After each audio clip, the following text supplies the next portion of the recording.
बिस्मिल्लाहिर्रहमानिर्रहीम। अस्सलाम वालेकुम friends, welcome back to my YouTube channel meals with Javeria. तो व्यूअर्स, आज के बकरा ईद स्पेशल में मैं ऐसी शानदार रेसिपी बनाने वाली हूँ जो बनाने में इतनी आसान है कि बच्चा भी बना ले।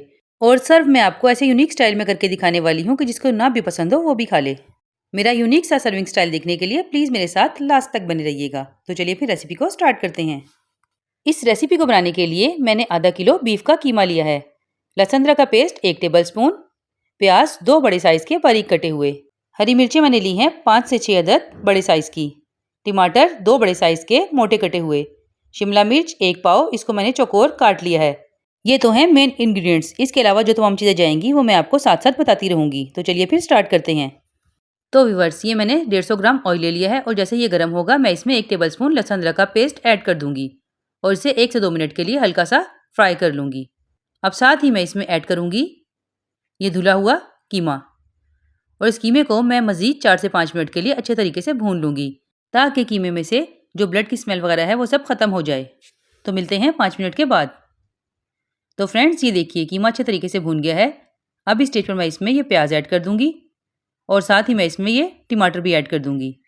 अब मैं इन दोनों चीज़ों को अच्छे तरीके से कीमे में मिक्स कर लूँगी। अब साथ ही मैं इसमें ऐड करूँगी 1 टीस्पून भर के नमक, 1 टीस्पून लाल मिर्च पाउडर, 1 टेबलस्पून धनिया पाउडर और हाफ टीस्पून हल्दी। लाल मिर्च मैंने इसमें थोड़ी सी कम ऐड की है क्योंकि मैं इसमें हरी मिर्चें थोड़ी ज़्यादा ऐड करने वाली हूँ और शिमला मिर्च की भी अपनी थोड़ी तेज़ी होती है। तो इस स्टेज पर मैं इन्हें अच्छे तरीके से मिक्स कर लूँगी और ढक्कन ढककर 10 मिनट के लिए धीमी आंच पर पकने के लिए रख दूँगी। तो फ्रेंड्स, 10 मिनट के बाद ये देखिए कीमा तकरीबन हाफ डन हो गया है। अब इस स्टेज पर मैं इन तमाम चीज़ों को अच्छे तरीके से मैश करते हुए मिक्स कर लूँगी और इसकी 3 से 4 मिनट के लिए भुनाई कर लूँगी ताकि ये जो प्याज और टमाटर कीमे में नज़र आ रहे हैं ये अच्छे तरीके से मिक्स हो जाएं, क्योंकि ये मुझे कीमे में नज़र आते हुए कुछ ज़्यादा अच्छे नहीं लगते। जिन लोगों को खड़े खड़े मसाले पसंद हो वो बेशक इनको ऐसे ही रहने दें और जब आप इस रेसिपी को बनाएं तो कोशिश कीजिए थोड़ा मोटा कीमा इस्तेमाल कीजिए। तो फ्रेंड्स, ये देखिए तकरीबन 4 मिनट के बाद अब इस स्टेज पर मैं इसमें शिमला मिर्चें ऐड कर दूँगी और अब इसकी भी मज़ीद 3 से 4 मिनट के लिए अच्छी सी भुनाई कर लूँगी और फिर मैं इसको मज़ीद 20 मिनट के लिए धीमी आंच पर दम पर रख दूँगी। तो फ्रेंड्स, ये देखिए 20 मिनट के बाद ये काफ़ी हद तक डन हो गई है, लेकिन ये देखिए अभी इसमें थोड़ा सा पानी बाकी है।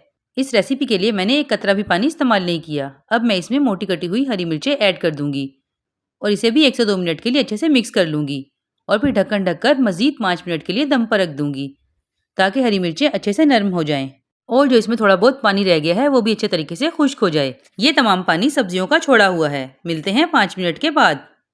तो फ्रेंड्स, ये देखिए माशाल्लाह से किस कदर प्यारी लुक है। पानी बिल्कुल खुश्क हो गया है और हरी मिर्चें भी नरम हो गई हैं। अब ये बिल्कुल डन हो गई है। अब इस स्टेज पर मैं इसमें ये कटा हुआ हरा धनिया ऐड कर दूँगी ताकि इसमें अच्छी सी खुशबू भी आ जाए और इसकी लुक भी बहुत प्यारी हो जाए। चलिए अब हम इसे डिश आउट कर लेते हैं। तो व्यूअर्स, ये शानदार सी रेसिपी आप चाहें तो दावत के मौके पर भी बना सकते हैं और अगर आप चाहें तो इसको इस प्लेट में भी सर्व कर सकते हैं या फिर इस तरीके से आप सर्व कीजिए, आपकी दावत की शान बढ़ जाएगी और खाने में तो ये बहुत ही लाजवाब है। आप इसे रोटी और नान के साथ सर्व कर सकते हैं। मेरी ये आसान सी रेसिपी यूनिक सर्विंग स्टाइल के साथ अगर आप लोगों को पसंद आई है तो प्लीज़ लाइक शेयर सब्सक्राइब ज़रूर कर दीजिएगा। आज के लिए बस इतना ही। नेक्स्ट रेसिपी तक के लिए अपना बहुत ख्याल रखिएगा, दुआओं में याद रखिएगा। अल्लाह हाफिज़।